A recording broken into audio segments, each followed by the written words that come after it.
दोस्तों, आज के सेशन की शुरुआत करने से पहले मैं बस ये बताना चाहूंगा, रेदर ये आपसे पूछना चाहूंगा कि आपके डे टू डे लाइफ में जनरली क्या क्या परेशानियां ऐसी आती हैं जो कि आप फेस करते हैं। अगर आपसे पूछा जाए तो जनरली आपका जवाब होगा कि सर, सारी बातें सही हैं, हम कॉन्सेप्ट पूरा अच्छे से समझ चुके हैं, लोगों को समझा भी सकते हैं, लेकिन फिर भी लोगों का वैसा जवाब नहीं आता है जैसे जिसकी हमने उम्मीद कर रखी होती है। आखिर क्या कारण है इसका?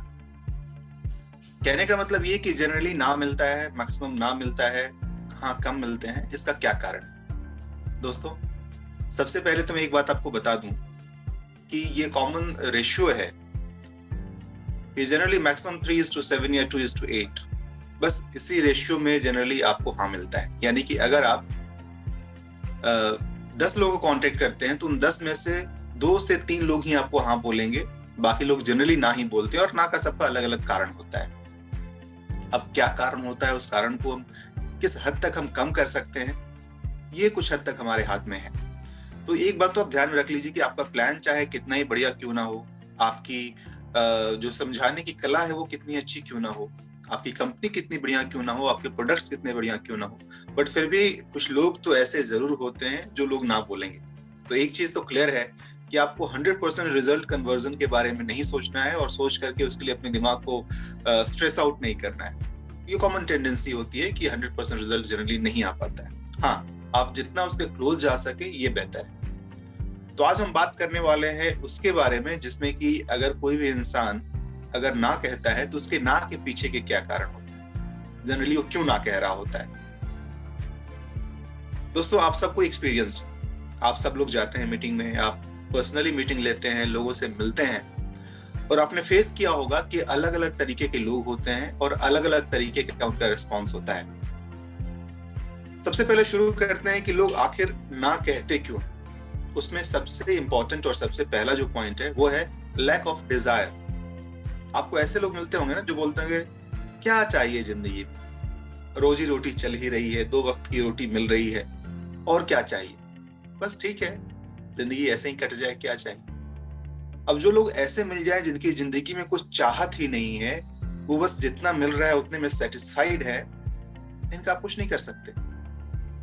वो अगर आगे कुछ सुनने को तैयार नहीं है तो आप कुछ नहीं कर सकते। लेकिन हाँ, आप क्या कर सकते हैं, उनके अंदर डिजायर की उत्पत्ति करना, उनको ये बताना, उनको ये समझाना कि नहीं जी, इसके अलावा भी जिंदगी है, कि सिर्फ 2 वक्त की रोटी के लिए हम इस दुनिया में नहीं आए। 2 वक्त की रोटी तो एक जानवर भी अपना पेट पाल लेता है जनाब, हमको उससे थोड़ा ऊपर उठना है। तो ये समझाने का काम हम कर सकते हैं।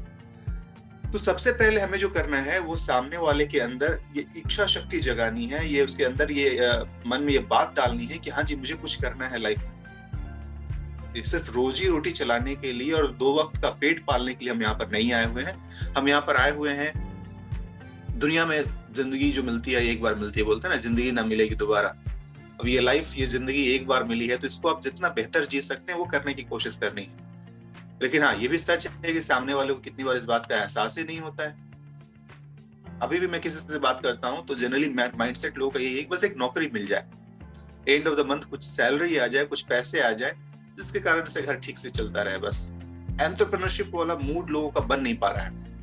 खैर, तो इस चीज को अचीव करने के लिए, इसको पाने के लिए जो सबसे पहला कदम आपको करना है वो ये कि सामने वाले के डिजायर के, इस नीड को पहले समझना है कि आखिर वो लाइफ में चाहता क्या है।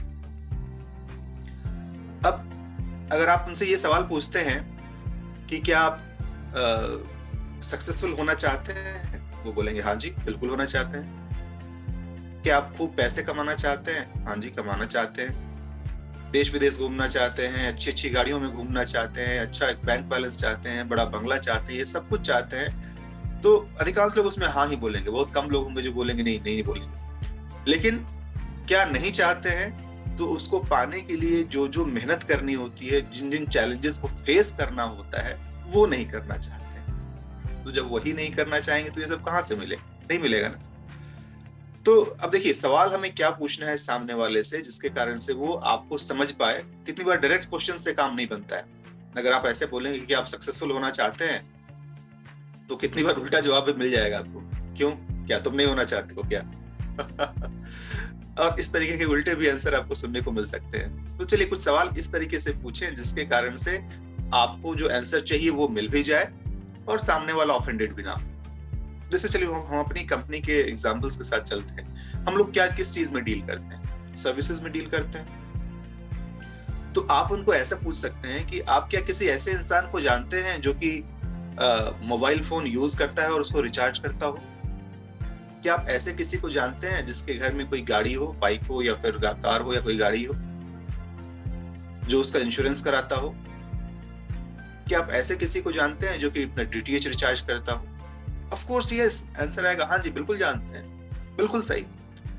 तो अगर आप वैसे लोगों को जानते हैं तो बस उन्हीं की जरूरत है। आइए, स्वागत है आपका इस कंपनी में, इस ऑर्गेनाइजेशन में, इस कॉन्सेप्ट में, जिसमें इन्हीं सारे कामों को करते हुए और भी बहुत सारे काम हैं जिसको करते हुए आप आराम से दूसरों को हेल्प कर सकते हैं, उनके खर्चे को थोड़ा कम कर सकते हैं। और अगर वो सीरियसली इस चीज को ले तो ये सिर्फ खर्चे को कम करने वाली बात नहीं रह जाएगी, ये बात हो जाएगी पैसे इनकम करने की। कहने का मतलब ये कि जो लोग ऐसे होते हैं जिनका डिजायर मरे हुए, जिनको किसी चीज की जरूरत नहीं है, और खास करके जब आप उनके पास जाते हैं और ऐसी बातें करते हैं, मैं साइकोलॉजी बता रहा हूँ आपको होता क्या है। उनको लगता है कि अरे एक और आ गया, क्योंकि आप पहले इंसान तो ऐसे होंगे नहीं जो शायद उनके पास पहुंचे हों। मार्केट में ऐसे ऐसे कंपनीज की भीड़ पड़ी हुई है, लोग भरे पड़े हैं जो कुछ ना कुछ हर रोज नया प्लान लेकर के आ रहे हैं। कोई बाइनरी प्लान लेके आ रहा है, तो कोई आरओआई प्लान लेकर के आ रहा है, कोई बोल रहा है कि 2 दिनों में पैसा डबल, कोई 2 महीने में, कोई घंटे घंटे के हिसाब से आरओआई का प्लान बता रहा है। और लालच में आने वाले लोग आ भी रहे हैं। उसमें खासकर जो जले हुए लोग हैं वो तो डेफिनेटली इन सब बातों को नहीं सुनेंगे। और उसी बीच में जब आप अपने इस अच्छे कॉन्सेप्ट को भी लेकर के जाते हैं तो लोग भी उसी नजरिए से देखते हैं। तो कुछ हद तक इसमें उन लोगों की भी कोई बड़ी गलती नहीं है। हाँ, अभी हमारी जिम्मेदारी बनती है कि हम इस चीज को उनके सामने कितनी अच्छी तरीके से प्रेजेंट करें। तो सबसे पहला जो अप्रोच होगा उसको हम बोलते हैं third party question asking approach, जिसमें आप सामने वाले से डायरेक्टली ये नहीं पूछ करके कि क्या आप ये करते हैं, आप इनडायरेक्टली ये पूछेंगे। जैसे कि हमारे सिस्टम में अभी बहुत सारे प्रोडक्ट्स भी आ गए हैं जिसमें हेल्थ रिलेटेड जो प्रोडक्ट्स हैं। अब आप पूछ सकते हैं उनसे कि क्या आप ऐसे इंसान को जानते हैं जो कि अपना वेट लूज करना चाहते हैं? क्या आप ऐसे किसी को जानते हैं जिनकी इम्यूनिटी उतनी ठीक नहीं रहती है, वो ऑलमोस्ट बीमार पड़े रहते हैं? वैसे लोगों के लिए हमारे पास प्रोडक्ट्स हैं जिसको आप उनको रेकमेंड कर सकते हैं। दोस्तों देखिए, आपको जो दिखाने का जो तरीका होना चाहिए ना, वो ये नहीं होना चाहिए जैसे कि आप उसके अंदर आकर के बस पैसे कमाना चाह रहे हैं या आप अपने बेनिफिट की बात कर रहे हैं। दोस्तों ये हकीकत है कि आपके बेनिफिट के लिए कोई नहीं आने वाला है। जो भी आएगा वो खुद के और अपने बेनिफिट के लिए आएगा। तो आपको इसमें उसका बेनिफिट दिखाना पड़ेगा कि उसको क्या बेनिफिट होने वाला है। ये करने से उसकी जिंदगी में क्या परिवर्तन आएंगे ये बताना जरूरी है। तो आप उसको उस तरीके से बताइए। That is called third party approach. दूसरी बात, सामने वाला क्यों बोलता है कि नहीं जी मुझे नहीं करना है, उसमें एक सबसे बड़ा कारण होता है जो कि वो स्वीकारता नहीं है लेकिन होता है, वो ये होता है लैक ऑफ कॉन्फिडेंस। उसको कॉन्फिडेंस खुद के ऊपर नहीं होता है कि क्या मैं ये कर पाऊंगा। अब रेदर वो इनडायरेक्टली आपसे ये जानना चाहता है, आपसे ये पूछना चाहता है कि क्या मैं ये कर सकता हूँ, क्या मुझ में वो काबिलियत है जो मैं कर सकता हूँ। कितने लोग तो ये बोल देते हैं, कितने लोग नहीं बोलते हैं। कितने लोग क्या बोलेंगे इसी बात को, अरे नहीं नहीं ये सब मेरे पसंद का काम नहीं है। ये लोगों से बातें करना, उनसे मिलना, उनको बताना समझाना, ये मेरे बस का रोग नहीं है। अरे ये सब बेकार की चीजें होती हैं, मैं ये नहीं करता। मैं ये नहीं करता ऐसा नहीं कि अचीवमेंट की बात है। शायद आप कर ही नहीं सकते, ये आपने मान लिया है, आपने ठान लिया अपने दिल के अंदर से कि नहीं जी मुझसे ये नहीं हो सकता, और उसी बात को आप दूसरे तरीके से रख रहे हैं जी हाँ जी इस कारण से मैं ये नहीं कर सकता। तो दोस्तों यहाँ पर हमारा जो काम है वो ये बताना है कि इसमें हम कोई वैसा काम नहीं कर रहे हैं जो कि बहुत बड़ा और बहुत ही मुश्किल है। क्या जरूरत है, तो सिर्फ इस कॉन्सेप्ट को जानने और समझने की जरूरत है। और आप इसको ऐसे दिखा सकते हैं जिसमें कि सामने वाले को लगे कि हाँ जी वो भी कर सकता है। आप खुद की स्टोरी शेयर कीजिए। आप सक्सेसफुल हैं अगर, और आई एम श्योर कि अगर आप मीटिंग में डेली आ रहे हैं और सारे काम कर रहे हैं तो रिजल्ट चाहे अभी जो भी हो, बट धीरे न धीरे आप सक्सेसफुल जरूर हो जाएंगे। अगर नहीं भी हैं तो, या फिर आप ऑलरेडी सक्सेसफुल हैं तो आप अपनी स्टोरी शेयर कीजिए। अगर आपकी कोई सक्सेस स्टोरी हो तो आप उसको शेयर कीजिए। अगर आप नए हो, अगर आपके पास अभी ज्यादा कुछ शेयर करने के लिए नहीं है, तो आई एम श्योर कि आपकी टीम में बहुत सारे ऐसे लोग होंगे जो सक्सेसफुल हो चुके होंगे, आप उनका एग्जाम्पल दे सकते हैं। हमारे टीम में बड़े बड़े लीडर्स हैं जिनके अच्छे खासे चेक और पे आउट आते हैं, आप उनका एग्जाम्पल दे सकते हैं कि हाँ जी, इनको देखिए, ये इसमें इतनी अर्निंग कर रहे हैं, इसमें इनको इतना आता है, ये इतने दिनों से हैं। तो जो कुछ भी देखिए, आपके सामने इस चीज की कमी नहीं है। और सबसे अच्छी बात यह है कि इसमें हर वर्ग, हर तबके के लोग, एक सैलरीड एम्प्लॉय भी है, एक अपना जॉब करने वाला जिसको बोलते हैं कि सेल्फ एंटरप्रेन्योर, जो कि खुद से अपनी बिजनेस कर रहा है, वैसे लोग भी हैं, स्टूडेंट्स भी हैं, हाउसवाइफ्स भी हैं। 18 साल से लेकर के हमारी टीम में आपको 80 साल तक के लोग मिल जाएंगे। तो ना यहाँ पर उम्र की सीमा है, ना यहाँ पर आपके पास कोई व्यवसाय का या जाति का या फिर पढ़ाई लिखाई का ऐसा कोई बंधन है। एक इंसान जो अंगूठा छाप है वो भी इसमें अच्छे से कमा सकता है। करना क्या होता है दोस्तों, बस अपनी बातों को सामने वाले तक सही तरीके से रख देना होता है। अब आपकी बात को सामने वाले तक रखने की आपकी कला कैसी है, उस पर निर्भर करता है कि सामने वाला आपसे कन्विंस होगा या नहीं होगा। हाँ, इट्स एन आर्ट, ये एक कला है जो कि आपको सीखना होता है समय के साथ साथ, धीरे धीरे। परेशानी क्या होती है कि लोगों को ये लगता है, मैं उनके बारे में बता रहा हूँ जो लोग ज्वाइन कर लेते हैं और ज्वाइन करने के 10 दिन 15 दिन या महीने भर बाद छोड़ देते हैं। उनको लगता है कि चलो जी, मैंने तो ज्वाइनिंग कर ली, अब मैं जाऊंगा, लोगों से बोलूंगा, लोग जुड़ना शुरू हो जाएंगे और पैसे आने शुरू हो जाएंगे। इतना आसान तो नहीं है ना। आप खुद से पूछिए ना कि लोग क्यों जुड़ेंगे। मैं जनरली सामने वाले से पूछता हूँ, जब भी कोई नया प्रोस्पेक्ट ऐड होता है और टीम मेंबर बनता है, मैं उसको सबसे पहले सवाल यही पूछता हूँ, व्हाई नेक्स्ट मनी, क्यों ज्वाइन किया आप?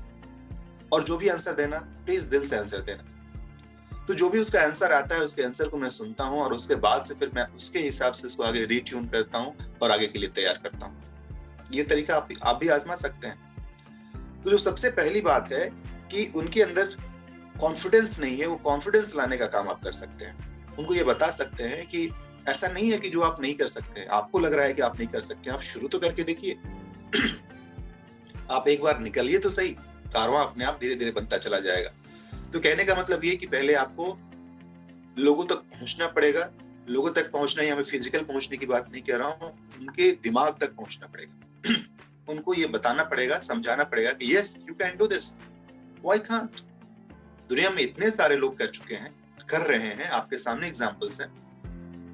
हाँ, एक और काम जो आप कर सकते हैं, जो वो इंसान जिनसे आप बातें कर रहे हैं उनसे मिलता जुलता किसी भी एक सक्सेसफुल इंसान को आप जानते हो, आप उनका एग्जांपल दे सकते हैं। जैसे कोई एक स्टूडेंट है, उसको आप स्टूडेंट का एग्जांपल दीजिए।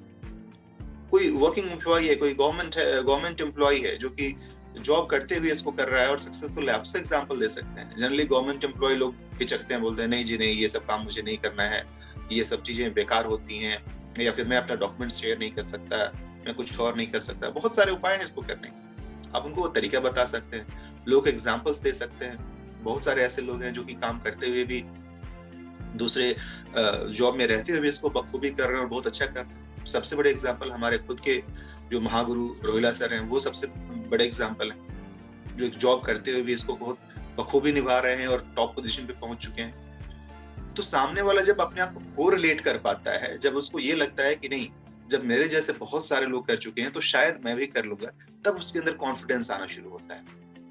जब उसके अंदर कॉन्फिडेंस आता है, तब वो आपकी बातें सुनना शुरू करता है और तब वो समझने की कोशिश करता है कि हाँ जी, मैं भी आ सकता हूँ या फिर मुझसे भी हो सकता है। उनको एक विजन दिखाइए, एक क्लियर विजन। आप उन्हीं से पूछिए कि आप अपनी जिंदगी में क्या अचीव करना चाहते हैं। हर इंसान का कुछ ना कुछ सपना होता है। ये जो लोग बोलते हैं ना कि मुझे कुछ नहीं चाहिए, थोड़ा कुरेद करके देखिएगा उनको। हो सकता है कि समय के थपेड़े के साथ साथ आज तक जो वक्त उन्होंने बिताया, जो भी सोचा कुछ भी ना हो पाया, तो आज वो सरेंडर कर चुके हैं। उनको लगता है कि यही जिंदगी है और जो बची कुछ जिंदगी है बस ऐसे ही बीत जाएगी। उनको एक बार उनके बचपना में लेकर के जाइए और वहां से फिर पूछने की कोशिश कीजिए कि जब आप छोटे थे, जब बच्चे थे, जब स्कूल जाते थे, उस दौरान आपके क्या क्या सपने थे। कल मैं ऐसे ही व्हाट्सएप में एक जोक पढ़ रहा था, एक मैसेज आया था, उसमें लिखा हुआ था कि जब मैं छोटा था तब मैं सोचा करता था कि जब मैं 40-45 साल का हो जाऊंगा, उस दौरान मेरे पास एक आलीशान सा बंगला होगा, एक बड़ी सी मर्सिडीज कार होगी, 20-25 करोड़ बैंक बैलेंस होंगे, दोस्तों के साथ देश विदेश घूमता रहूंगा। आज सिर्फ उसमें से एक चीज पूरी हुई है। वो क्या? कि वो 40-45 का हो गया। बाकी सब तो सपने के सपने रह गए। जी हाँ दोस्तों, ये मिडिल क्लास या फिर मिडिल क्लास मेंटालिटी वालों की यही कहानी है। वो सिर्फ और सिर्फ बस सोच सकते हैं। दोस्तों, मैं भी एक मिडिल क्लास से बिलोंग करता हूँ, लेकिन सोच डेफिनेटली उससे बाहर है।